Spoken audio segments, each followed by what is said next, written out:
কোরবানির পশুগুলো কেনার আগে নিজেকে স্থির করতে হবে আপনি একজন কোরবানি দিচ্ছেন, তাই না? আপনি যে কোরবানি দিতেছেন আগে এটা নিয়তটা কি করতে হবে? কথা বলেন না আল্লাহর রাস্তায়, সহি করতে হবে। আমার ভাইরা, একাই দিবেন না 5 জনে দিবেন না 3 জনে দিবেন না 7 জনে দিবেন, এই চিন্তার ভিতরে আছেন। আমি বলি একাই কোরবানি দেন, এর থেকে শুদ্ধ বিশুদ্ধ পরিশুদ্ধ আর হতে পারে না। সবগুলোর ভিতরে শুদ্ধ আছে, বিশুদ্ধ আছে, আর কি বলেন না কেন? এটা জোরে বলেন, ঘুমাইতেছে। শুদ্ধ আছে, বিশুদ্ধ আছে, পরিশুদ্ধ আছে যদি আপনি একা কোরবানি দিতে পারেন, এর থেকে উত্তম আর হতে পারে না। এখন বলবেন হুজুর তাহলে কি ভাগে দেওয়া যাবে না? দেওয়া যাবে। ওই একটা কথা বলে, নাই মারছে কানামা ভালো, একটা ভাষা আছে না? একেবারেই আপনি দেন না, তাও তো ভাগে দিতেছেন, দেন।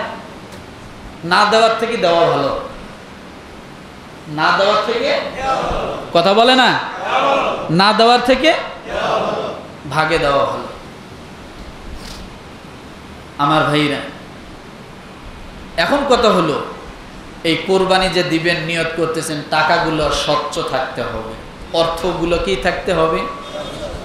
হালাল থাকতে হবে। সোজা কথা, হালাল টাকা থাকতে হবে, তাহলে আপনার জন্য কোরবানি সঠিক হবে, আপনার জন্য কোরবানি কবুলিয়াতের আলামত হবে। আর টাকা যদি হালাল না হয়, অর্থ যদি হালাল না হয়, আপনি যত বড় গরুই কেনেন না কেন, গোস্ত খাওয়া হবে, জমিনেই আপনার রক্ত থাকবে, সবই থাকবে, আপনার তাকওয়াও ওই গরুর সাথে থাকবে, উপরে উঠবে না। এই জন্য আগে বিষয়গুলোকে ভালো করে বুঝে নেওয়া। পুরুষের সম্পত্তির থেকে অর্থ, ওয়ারিসি সম্পদ থেকে, নারী সম্পত্তির থেকে অর্থ, নিজের ইনকামের সম্পদ, সন্তানের ইনকামের টাকা, এগুলা মানে এলোমেলোভাবে আমরা অনেক সময় করি। ওই যে একটা কথা বললাম, সন্তান ভালো চাকরি করে, ভালো ব্যবসা করে, কোরবানি দিচ্ছে, বাপের পক্ষ থেকে দিতেছে কিন্তু সন্তানের পক্ষ থেকে নাই। আপনার যার উপর ওয়াজিব হবে আপনি তাকে টাকাটার মালিক বানায় দিতে হবে। আগে বুঝতে হবে এই টাকার মালিক কে, নির্দিষ্ট করতে হবে, তারপরে তার পক্ষ থেকে কোরবানি দিতে হবে। কথাটা কি বুঝাইতে পারছি আমি? ঢালাও ভাবে দিলে হবে না। এরপরে আছেন অনেকে আছে 2 জনে মিলিয়ে 1 ভাগ দেয়, ভাই 2 জন,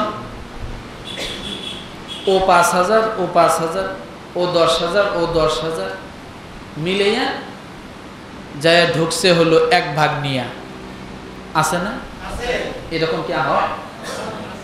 2 ভাইয়ে মিলে 1 ভাগ।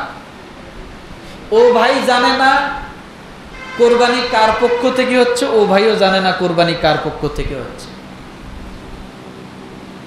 এরকমটা যদি হয়, তাহলে যদি ওয়াজিব কোরবানি না হয়, নফল ক্ষেত্রে হয়, তাহলে যে কোনো একজনকে মালিক বানায় দিতে হবে। কি করতে হবে বলে? একজনকে মালিক বানায় দিতে হবে, দিয়ে তার পক্ষ থেকে কোরবানি হবে। এরপরে গোশত আইনে খান, ফালায় দেন, আর যাই করেন সেটা আপনার ব্যাপার, ভাগ করেন যেটা করেন। কিন্তু কিছু কিছু কারণে শুদ্ধ কোরবানি অশুদ্ধ হয়ে যায়। এখন কথা হলো কাদের সাথে যৌথভাবে ভাগে কোরবানি দিবেন না। এই কথাগুলো বললে অনেকের মনটা বেজার হবে, মনটা একটু শক্ত করে ধরে বসেন সামান্য সময়। কাদের সাথে ভাগে কোরবানি দিবেন না বলবো? ও পিছনে বলেন অনেকেই হয়তো মনে করবে হুজুর আমাকেই বলতেছে, নো, আমার কোনো লাভ নাই আপনাকে বলে, সবাইকে বলতেছি আমি। কাদের সাথে ভাগে কোরবানি দিবেন না? এক নম্বরে যাদের ইমানের সমস্যা আছে, আপনার মনে হয় এই লোকটা আধা মুসলমান আধা হিন্দু, কথা বোঝেন নাই মনে হয়? এই টাইপের লোক বোঝা যায় না? রোজার সময় রোজা তো বিরোধিতা করে, আছে না? মোল্লা মুন্সি দেখলে মাথার পায়ের রক্ত মাথায় ওঠে, আছে না? আজান শুনতে পারে না, কেউ যায় দিনের দাওয়াত দিলে আরো 10 কথা শোনায় দেয়, কথায় কথায় মনে করেন ইসলামের বিরোধিতা করে, নবী রাসূলের বিরোধিতা করে, আছে না? স্পষ্ট এই লোকটার ঈমান নাই। এই লোকটার কি নাই? ঈমান নাই। এই রকম যদি সমাজে কোনো ব্যক্তি থাকে, এই লোকগুলার সঙ্গে আপনি কোরবানিতে ভাগে যাইবেন না, আল্লাহর হস্তে যাইবেন না। কারণ অতীতে অনেক মুসলমান দেখছি, অনেক মুসলমান দেখেছি নামাজ কি জিনিস জানে না, বয়স 70 বছর, আছে না? এরপরে যে ব্যক্তি বেআমলদার, বছরেও তারে আপনি মসজিদে ঢুকতে দেখেন না, ওই ব্যক্তি যদি যায় আপনার সাথে ভাগে কোরবানি দিতে যায়, ওই ব্যক্তির সাথেও আপনি কোরবানি দিবেন না। ও নামাজ পড়েন, ওর কিসের কোরবানি? কথাটা বোঝেন? দুর্নীতিবাজ আছে না, নাকি নাই? অমুকরে ঠ্যাক দিয়ে তমুকরে ঠ্যাক দিয়ে বিভিন্ন জবরদখল করে বেকায়দায় ফেলে, বিপদে ফেলায়া এই লোকগুলা চলে, মারিং কাটিং করি চলে। এইরকম যদি 14 নাম্বার কোনো লোক থাকে, সে যদি আপনার সাথে কোরবানি দিতে চায়, করবেন গেট আউট। তোমার সাথে কোরবানি দেওয়ার থেকে মুরগি জবাই, ব্রয়লার জবাই করে খাওয়া ভালো, তোমার সাথে উট খাওয়াও ভালো না। কথাটা বোঝেন নাই মনে হয়? পারলে আমি একাই দিব, কারণ এই জিনিসগুলো ভালো করে খেয়াল রাখতে হবে। ঘুষখোর চেনেন তো? ঘুষখোর চেনেন না? এদের সাথে ভাগে কোরবানি দিবেন না। সুদখোর, এদের সাথে ভাগে কোরবানি দিবেন না। এরপরে যারা বিভিন্ন এনজিও চাকরি করে, সুদের কারবার, এদের সাথে কোরবানি আপনি দিবেন না। ওনাদেরকে আলাদা, ওনার নিজেদেরকে দিতে বলবেন। এখন বলবেন হুজুর আলাদা দিলে কি তার জন্য হালাল হবে? আমি হালালের একটা পথ করে দিচ্ছি। যারা এনজিও চাকরি করে, বলবো? কথা বলেন। আপনি যখন কোরবানি দিবেন, কোরবানির টাকাটা আপনি আপনার এনজিওর অর্থের থেকে দিয়ে দিবেন না।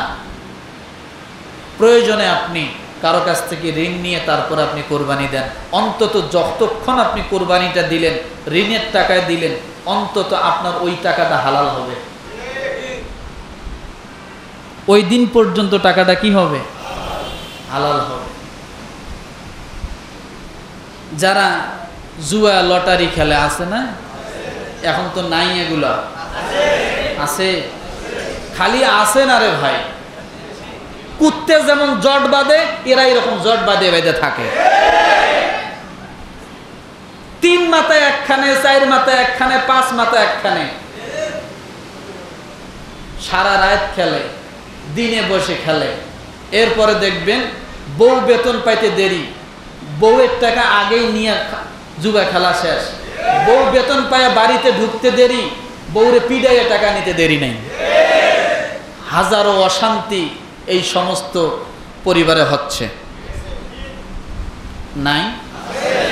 ব্যবসা প্রতিষ্ঠান ধ্বংস করে ফেলছে, সংসারে অশান্তি। এগুলো একেবারে বন্ধ করে দেওয়া দরকার। এরপরে যারা হারাম পথে উপার্জন করে, সেটা যে কোনো পন্থায় হোক না কেন তার সাথে ভাগে কোরবানি দিবেন না। যারা বিভিন্ন নেশাদ্রব্য বিক্রি করে আছে না, ভাঙে বলতে হবে, ভাঙে বলতে পারবো না। যাদের উদ্দেশ্যই যে গোস্ত দিয়ে অনুষ্ঠান করা, এই গত কয়েকদিন আগে এই তেলিচালার ওই পাশ থেকে আমার কাছে এক ভাই এসছে, হুজুর আমি আপনার কাছে আসলাম। বলে কি? হুজুর আমি তো আব্বা মারা গেছে, 40-এ করব। এই 2-3 দিন আগে এই কথাটা আমাকে বলতেছে। তা আমি কোরবানি তো কখনো দেই নাই, তো এবার নিয়ত করছি কোরবানি দিয়ে 2 দিন পরে এই গোস্তটা দিয়ে আব্বা 40-এটা করতে চাই। হুজুর এটা হবে কি? আমি কে 40-এর কুলখানি হবে? 40-এ তো হবে, 40-এর কুলখানি হবে, তবে আল্লাহর রাস্তে কোরবানি হবে না। 40-এ হবে, কুলখানি হবে, সবই হবে, কি হবে না? কোরবানি হবে।